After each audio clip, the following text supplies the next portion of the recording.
नमस्कार. कला वाणिज्य विज्ञान महाविद्यालय पलूस बी.कॉम भाग 1च्या विद्यार्थ्यांचं आजच्या विमाशास्त्र या विषयाच्या ऑनलाईन लेक्चरमध्ये स्वागत. आपण आयुर्विमा या संदर्भात चर्चा करत होतो. त्यामध्ये आयुर्विमा म्हणजे काय, आयुर्विम्याच्या नेमकी व्याख्या काय आहे, त्याचबरोबर आयुर्विम्याचं महत्त्व काय आहे या संदर्भात आपण चर्चा केलेली आहे. आजच्या लेक्चरमध्ये आपण आयुर्विमा आणि इतर जे विम्याचे प्रकार आहेत यांच्यामध्ये नेमका काय फरक आहे या संदर्भात आपण चर्चा करणार आहोत. आपण विम्याचे वेगवेगळे प्रकार बघितलेले आहेत. त्याच्यामध्ये सागरी विमा आहे, अग्निविमा आहे, अपघात विमा आहे, त्यानंतर आयुर्विमा आहे. तर या विम्याच्या वेगवेगळ्या प्रकारामध्ये नेमका आयुर्विमा आणि इतर विमे हे सगळे जनरल इन्शुरन्समध्ये येतात आणि आयुर्विमा हा एक स्वतंत्र विम्याचा प्रकार आहे जो व्यक्तींच्या आयुष्याशी निगडीत आहे. तर या आयुर्विम्यामध्ये आणि इतर प्रकारच्या विम्यामध्ये नेमके काय फरक आहेत ते फरक आपण विचारात घ्यायला पाहिजे की ज्यामुळं आपल्याला इतर विमा आणि आयुर्विमा याच्यामधला नेमका फरक कळू शकेल. सरकारनं सुद्धा आपल्याला विम्याच्या संदर्भात बघितलेलं आहे की आयुर्विम्यासाठी स्वतंत्र महामंडळ स्थापन केलेलं आहे आणि इतर विम्यासाठी स्वतंत्र महामंडळ आहे. म्हणजे या दोन विम्यामध्ये काही मूलभूत असे फरक आहेत की ज्याच्यामुळं आयुर्विमा आणि इतर विमा हे एक नाही, तर त्याच्यामध्ये महत्त्वाचे असे काही फरक आहेत. ते फरक नेमके कोणते आहेत या संदर्भात आपल्याला काही मुद्दे त्याच्यामध्ये विचारात घ्यावे लागतील आणि त्या मुद्द्यांच्या आधारे आपल्याला या दोन विम्यामध्ये नेमका कोणता फरक आहे या संदर्भात आपल्याला चर्चा करता येईल. तर त्यातला पहिला जो फरकाचा मुद्दा आहे तो हमी आणि भरपाईच्या संदर्भात आहे की आयुर्विमा ज्या वेळेला आपण घेतो त्यावेळेला आयुर्विम्यामध्ये जी विमित रक्कम असते ती विमित रक्कम विमापत्राची मुदत संपल्यानंतर जर विमेदार हयात असेल तर त्या विमेदाराला दिली जाते आणि विमेदार हयात नसेल तर विमेदाराच्या कायदेशीर वारसास अशी रक्कम दिली जाते. परंतु आयुर्विम्यामध्ये जी रक्कम दिली जाते ती हमी रक्कम असते, कारण आयुर्विम्याला नुकसान भरपाईचं तत्त्व लागू होत नाही आणि त्याच्यामुळं आयुर्विम्यामध्ये जी रक्कम मिळते विमेदाराला किंवा त्याच्या वारसाला, तर ही रक्कम एक निश्चित अशी हमी रक्कम असते, ती नुकसान भरपाईची रक्कम असत नाही. कारण आयुर्विम्यामध्ये एखाद्या व्यक्तीच्या जाण्यानं, एखाद्या व्यक्तीच्या मृत्यूनं त्याचं किती नुकसान झालं हे मोजता येत नाही आणि त्याच्यामुळं आयुर्विम्यामध्ये जी रक्कम दिली जाते ती हमी रक्कम असते. याच्या उलट आपण इतर विम्यामध्ये जर बघितलं तर इतर विम्यामध्ये विमा कंपनीच्या माध्यमातून जी भरपाई दिली जाते, जी रक्कम दिली जाते त्याला भरपाई असं म्हणतात आणि ती नुकसानीची भरपाई असते. आणि ही नुकसानीची भरपाई केव्हा मिळते तर विमापत्राची मुदत संपल्यानंतर मिळत नाही, तर त्या विमित कालावधीमध्ये त्या मालमत्तेला जर नुकसान झालं तरच प्रत्यक्ष जेवढं नुकसान होईल तेवढ्या नुकसानीची भरपाई मिळते. म्हणजे तुम्ही किती रकमेचा विमा उतरवलेला आहे तेवढी रक्कम तुम्हाला मिळेल याची गॅरंटी नाही, तर जेवढं तुमचं नुकसान झालेलं असेल तेवढीच नुकसान भरपाई तुम्हाला इतर विम्यामध्ये मिळते. आयुर्विम्यामध्ये मात्र तुम्ही ज्या रकमेचा विमा उतरवलेला आहे ती संपूर्ण रक्कम तुम्हाला विमापत्राची मुदत संपल्यानंतर किंवा विमापत्राच्या मुदतीच्या आधी जर विमेदाराचा मृत्यू झाला तर त्याच्या वारसास ती संपूर्ण रक्कम त्या ठिकाणी हमी रक्कम म्हणून मिळत असते. त्यानंतर दुसरा जो फरक आहे आयुर्विमा आणि इतर विम्यामध्ये तो म्हणजे विमित वस्तू. आयुर्विम्यामध्ये ज्याचा विमा काढला जातो ते विमेय वस्तू म्हणजे माणसाचं आयुष्य आहे, माणसाचं जीवन आहे आणि या जीवनाचा विमा त्या ठिकाणी काढला जातो. म्हणजे व्यक्तीच्या आयुष्याचा विमा ही आयुर्विम्यामध्ये विमेय वस्तू आहे, विमित वस्तू आहे. पण इतर विम्यामध्ये आपण बघतो की त्या प्रकारच्या विम्यामध्ये विशिष्ट अशा प्रकारची मालमत्ता ही विमित वस्तू असते आणि त्या मालमत्तेचा विमा आपण इतर विम्यामध्ये घेत असतो. पण आयुर्विम्यामध्ये मात्र कुठलीही मालमत्तेचा विमा आपण घेत नाही, तर माणसाचं आयुष्य हा विमा विषय असतो किंवा विमेय वस्तू असते आणि या आयुष्याचा विमा त्या ठिकाणी आयुर्विम्यामध्ये घेतला जातो. त्यानंतर तिसरा फरक आहे तो म्हणजे घटनेच्या संदर्भात. आयुर्विम्यामध्ये जी घटना नमूद केलेली असते ती म्हणजे माणसाचा मृत्यू. अर्थात माणसाच्या आयुष्यात मृत्यू ही घटना अटळ आहे, पण ती केव्हा येईल कुणालाही सांगता येत नाही.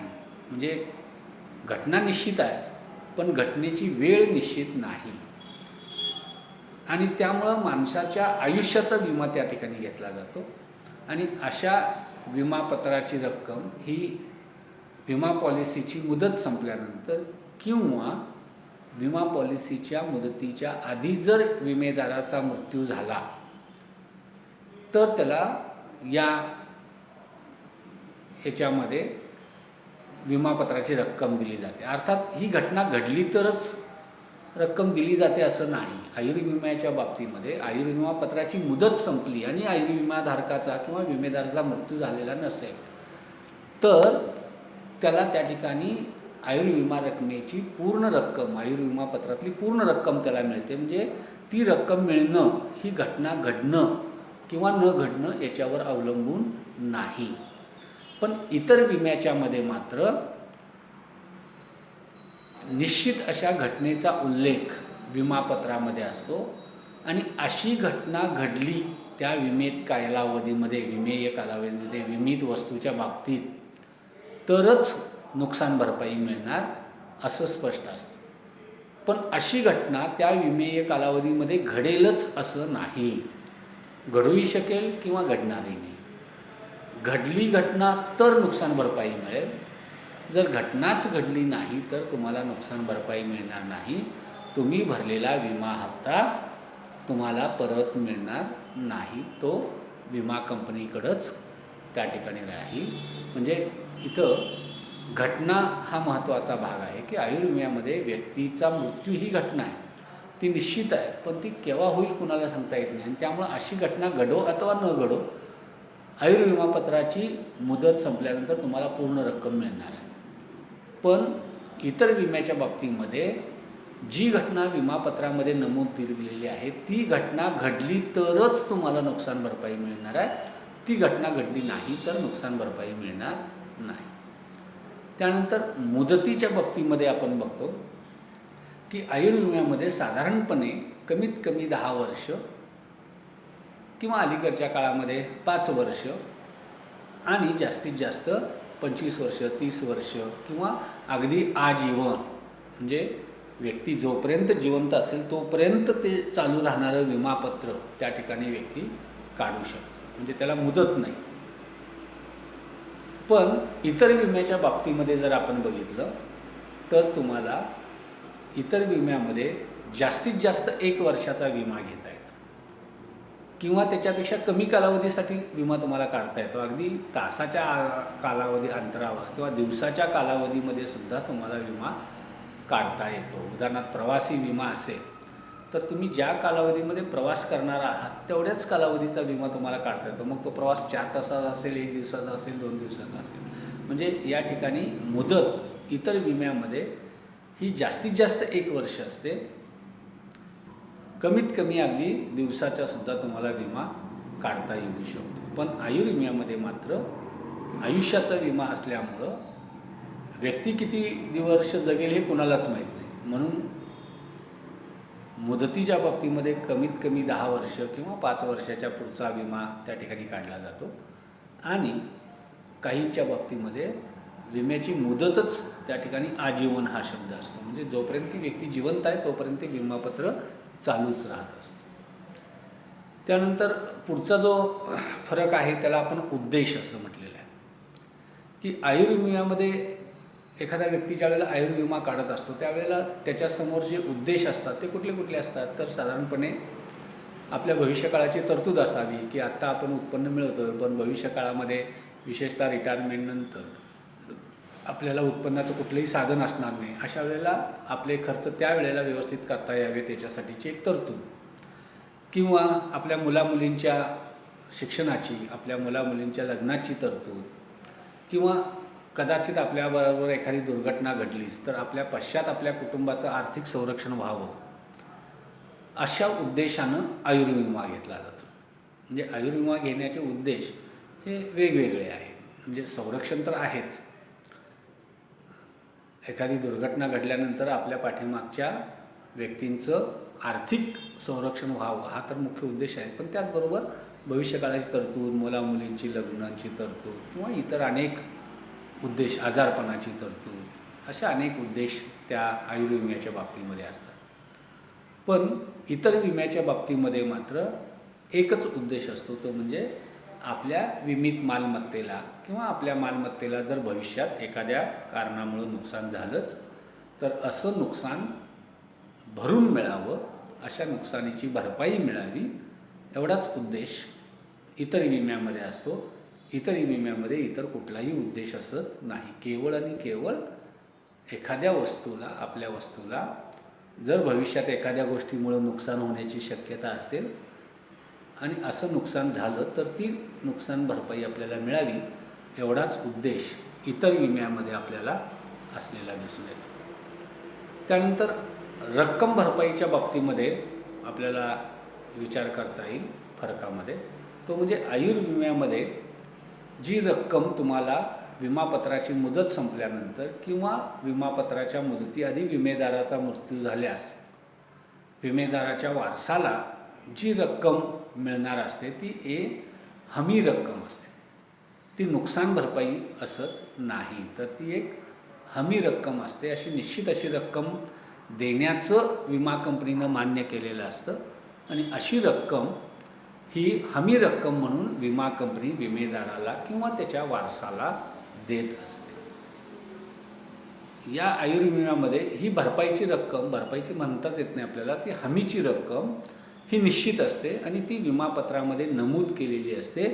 तेवढी पूर्ण रक्कम ही विमा कंपनी विमेदाराला विमापत्राची मुदत संपल्यानंतर किंवा विमेदाराचा मृत्यू विमापत्राच्या मुदतीआधी झाला तर त्याच्या वारसात देण्याची हमी देत असते. या उलट इतर विम्यामध्ये जर विमित मालमत्तेला नुकसान झालं विमित कालावधीमध्ये, ज्या कालावधीसाठी तुम्ही विमा काढला आहे त्या कालावधीमध्ये जर त्या विमा घेतलेल्या वस्तूला नुकसान झालं तर त्या वस्तूला झालेलं प्रत्यक्ष नुकसान तुम्हाला भरपाईच्या स्वरूपामध्ये मिळतं. म्हणजे या ठिकाणी तुम्ही विमा किती रकमेचा काढला आहे याचा प्रश्न येत नाही.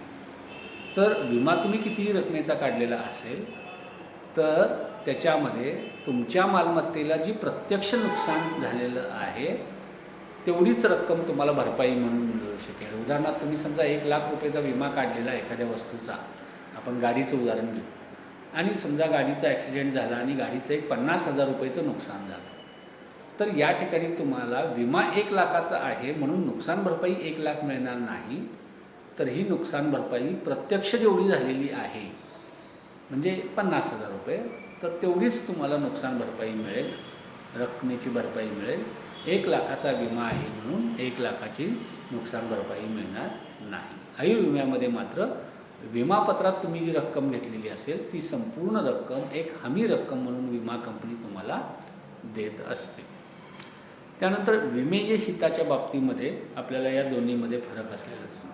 आयुर्विमामध्ये जी व्यक्ती विमा घेणार आहे त्या व्यक्तीच्या आयुष्यामध्ये किंवा ज्या व्यक्तीचा विमा घेणार आहे त्या व्यक्तीच्या आयुष्यामध्ये विमा घेणाऱ्या व्यक्तीचं विमेय हित असलं पाहिजे. म्हणजे त्रयस्थ व्यक्तीचा विमा तुम्हाला घेता येत नाही. ज्या व्यक्तीच्या आयुष्यामध्ये तुमचा कुठलाच इंटरेस्ट नाही, तुमचं कुठलंच हित नाही, किंवा अशी व्यक्ती असण्यानं किंवा नसण्यानं तुमच्या आयुष्यात कुठलाच फरक पडणार नाही, अशा व्यक्तीचा तुम्हाला विमा घेता येणार नाही. असं विमेय हित हे विमा घेताना आयुर्विम्यामध्ये असलं पाहिजे, तरच तुम्हाला विमा घेता येईल. म्हणजे ज्या व्यक्तीचा तुम्हाला विमा घ्यायचा आहे, म्हणजे स्वतःचा घ्यायचा असेल तर स्वतःच्या आयुष्याचा स्वतःशी विमेहित असतंच, पण इतरांचा कुणाचा घ्यायचा असेल तर अशा व्यक्तीचाच तुम्हाला विमा घेता येतो की ज्या व्यक्तीच्या आयुष्यामध्ये तुमचं विमेय हित आहे. इतर विम्याच्या बाबतीमध्ये जर आपण बघितलं तर आपल्याला असं लक्षात येईल की इतर विम्यामध्ये ज्या वस्तूचा तुम्हाला विमा घ्यायचा आहे त्या वस्तूच्या मध्ये तुमचं विमेय हित असलं पाहिजे. म्हणजे अशी वस्तू असण्यानं तुमचा फायदा होत असला पाहिजे आणि अशी वस्तू नसण्यानं तुमचं नुकसान झालेलं असलं पाहिजे, तरच त्या वस्तूमध्ये तुमचं विमेय हित आहे असं म्हटलं जातं. आणि असं विमेय हित हे केव्हा पाहिजे? इतर विम्यामध्ये, आयुर्विम्यामध्ये ते विमा घेताना पाहिजे. पण इतर विम्यामध्ये असं विमेय हित हे विशेषतः सागरी विम्यामध्ये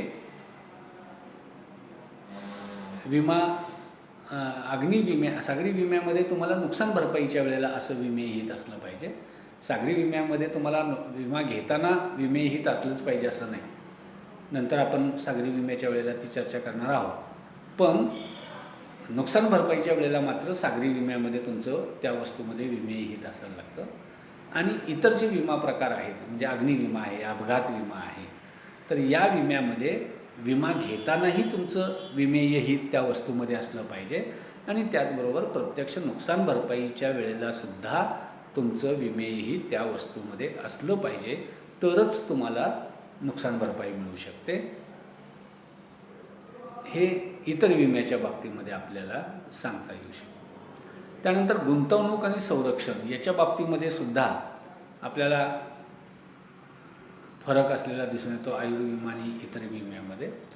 आयुर्विमा ज्या वेळेला व्यक्ती घेत असतो त्यावेळेला आयुर्विमा घेत असताना या आयुर्विम्यामध्ये विमेदाराला एकाच वेळेला गुंतवणूक आणि संरक्षण असे दुहेरी फायदे मिळत असतात.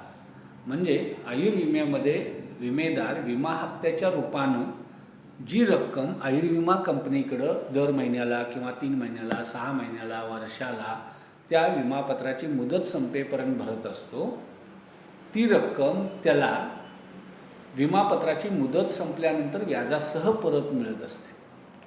म्हणजे एका बाजूला त्याला ही गुंतवणूक आहे आणि अशा गुंतवणुकीची मुदत संपल्यानंतर व्याजासह विमा कंपनी एक निश्चित अशी हमी रक्कम त्याला देत असते. म्हणजे या ठिकाणी आयुर्विम्यामध्ये व्यक्तीला जो विमा हप्ता तो भरत असतो, तो विमा हप्ता ही त्याची गुंतवणूक असते आणि त्या गुंतवणुकीचे फायदे त्याला भविष्यात मिळत असतात. त्याचबरोबर जर असा विमा हप्ता ही त्याची गुंतवणूक असते, त्याचबरोबर त्याला संरक्षण पण असतं की जर अशा विमित कालावधीमध्ये विमेदाराचा जर आकस्मिक मृत्यू झाला किंवा कुठल्याही कारणानं मृत्यू झाला तर त्यानं पुढचे विमा हप्ते न भरतासुद्धा त्याला संपूर्ण विम्याची रक्कम ही त्याला त्या ठिकाणी मिळण्याचं संरक्षण विमा कंपनीनं दिलेलं असतं. म्हणजे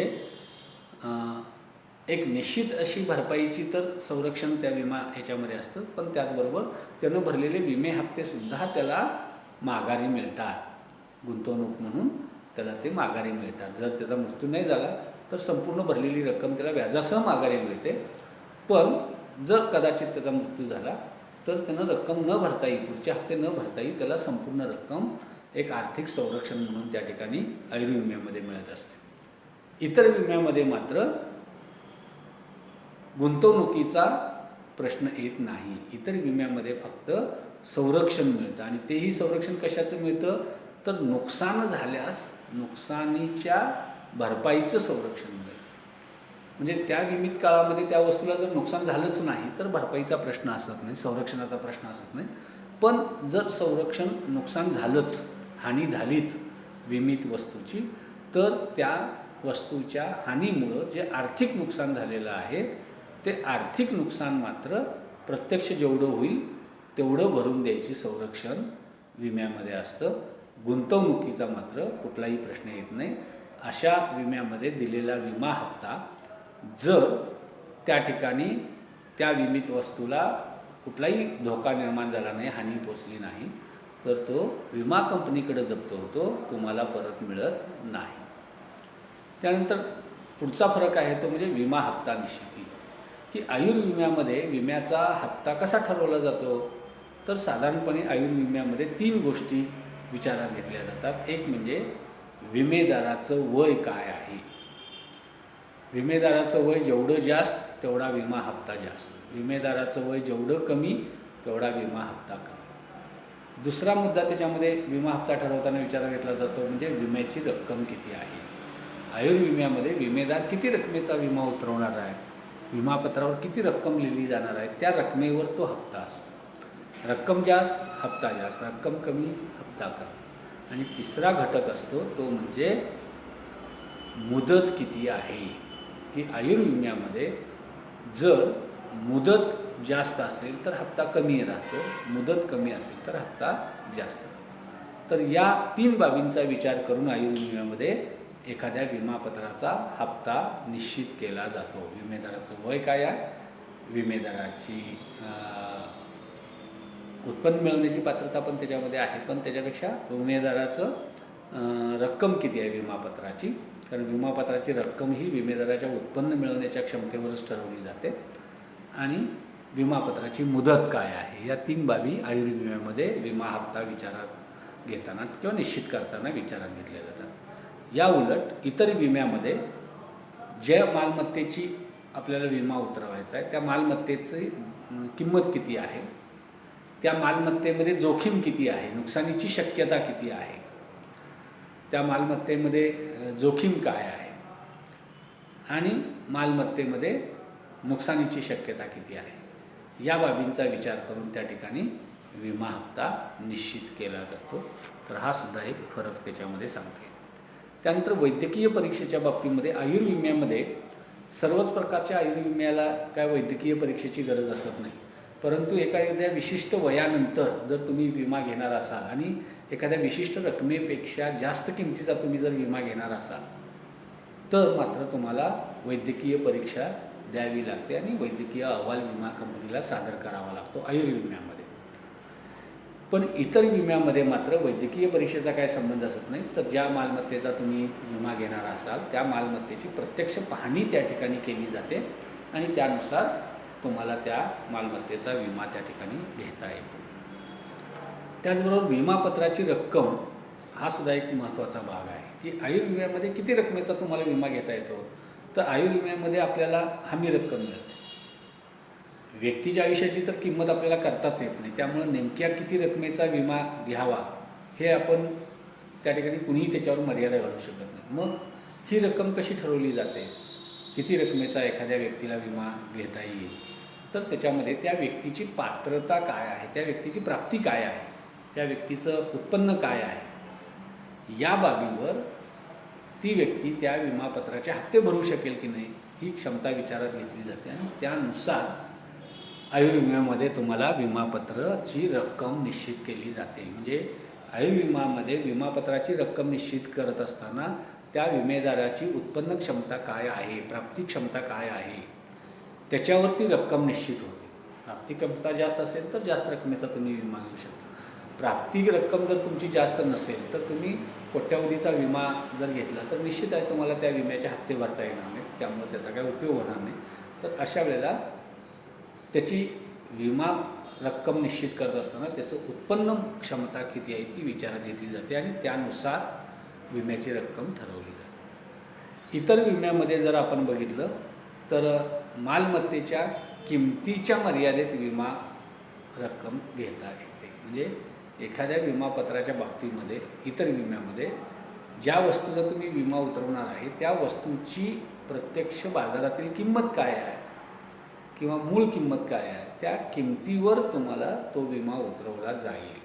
त्या किमतीपेक्षा जास्त रकमेचा तुम्हाला विमा उतरवता येणार नाही. अर्थात त्या किमतीपेक्षा कमी रकमेचा तुम्हाला विमा उतरवता येतो, परंतु नुकसान झाल्यास मात्र तुम्हाला भरपाईसुद्धा त्याच कमी प्रमाणात मिळते. म्हणजे एखाद्या व्यक्तीनं 50,000 वस्तूची किंमत असताना जर 40,000 रुपये रकमेचा विमा उतरवला आणि समजा ती वस्तू जर नष्ट झाली तर त्या ठिकाणी धोका तर तुम्हाला 50,000चा रक्कम मिळणार नाही. तर तुम्ही 40,000चा विमा उतरवला आहे, त्यामुळं तुम्हाला 40,000च्या पटीतच, म्हणजे 50,000चा विमा असताना 40,000चा तुम्ही विमा उतरवला आहे, तर तुम्हाला त्या पटीतच ती नुकसान भरपाई मिळेल. 40,000 मिळेलच असं नाही. तर तोही एक महत्त्वाचा भाग आहे. आणि शेवटचा फरक आहे तो म्हणजे विमापत्र अर्पण करणे, की आयुर्विमापत्रामध्ये विमापत्र अर्पण करता येते. समजा एखाद्या व्यक्तीला जर काही कारणानं विम्याचे हप्ते भरता येणं शक्य नाही आणि असा विम्याचे हप्ते जर भरले नाही तर ते विमापत्र रद्द होऊ शकतं. अशा वेळेला आयुर्विम्यामध्ये विमा कंपनीला काय करता येतं, विमेदार आपलं आयुर्विमापत्र विमा कंपनीला सुपूर्द करू शकतो, सरेंडर करू शकतो आणि जी अर्पण मूल्य आहे विमा कंपनीच्या त्या विमापत्राचं जे त्यावेळेला असेल ती रक्कम विमेदार घेऊ शकतो. म्हणजे एखाद्या विमेदाराला आपल्या आयुर्विमापत्राचे हप्ते जर काही कारणामुळे भविष्यात भरता येणं शक्य नसेल तर विमेदार मुदतीआधी असं विमापत्र विमा कंपनीला अर्पण करू शकतो आणि जी काय अर्पण मूल्य असेल, सरेंडर व्हॅल्यू असेल, तर ती सरेंडर व्हॅल्यू, सोड किंमत ज्याला आपण म्हणतो, ती विमा कंपनीकडून विमेदार प्राप्त करून घेऊ शकतो. इतर विम्यामध्ये मात्र असं विमापत्र अर्पण करायची व्यवस्था नाही. विमा कंपनीला विमापत्र अर्पण करून तुम्ही सोड किंमत घेऊ शकत नाही. इतर विम्यामध्ये एकदा विमा तुम्ही उतरवल्यानंतर त्या कालावधीपर्यंत तुम्हाला विम्याचं संरक्षण मिळेल. मधल्या काळात तुम्ही ते विम्याचं संरक्षण काढून घेऊ शकणार नाही. ती विमा पॉलिसी सरेंडर करू शकणार नाही, हस्तांतरित करू शकाल पण सरेंडर करू शकणार नाही. या पद्धतीनं आयुर्विमा आणि इतर विमा यांच्यामध्ये आपल्याला फरक असलेला दिसून येतो. तर या पद्धतीनं आपण आजच्या लेक्चरमध्ये आयुर्विमा आणि इतर विमा यांच्यामध्ये नेमका काय फरक आहे, की ज्याच्यामुळं आयुर्विमा हा वेगळा स्वतंत्र प्रकार आहे आणि इतर विम्याचे प्रकार हे स्वतंत्र वेगळे प्रकार आहेत, किंवा त्याला जनरल इन्शुरन्समध्ये म्हटलं जातं आणि ह्याला लाईफ इन्शुरन्स म्हटलं जातं. तर या ठिकाणी आपण थांबूया. सर्वांनी घरी राहा, सुरक्षित राहा. धन्यवाद.